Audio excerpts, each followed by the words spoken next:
Pap, JNT ka, Pap. JNT, may napulot akong parcel. Ayun! Boss! Salamat, boss! Saan ka mamasan ng bulan, boss? Doon sa may sa may Shell. Pagliko, galing ka ng Visayas Avenue. Doon na po, doon pa po, boss? Pagliko ko ng gano'n, dalawa kami nakakita nung tricycle din. Kukunin sana nga nila, sabi ko, ako na lang kuya, baka maabutan ko dun sa may stoplight. Wala mo po ako eh. Boss, magkano po yung naganito, boss?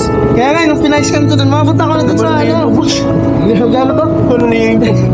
Salamat, boss. Sabi nga nung nakakita ko nung nag-DJNT din siya, in-scan niya. Sabi ko, naku sir, mamahaling to. Sabi ko, naku po, kawawa naman yung rider nito. Sabi ko, hanapin ko.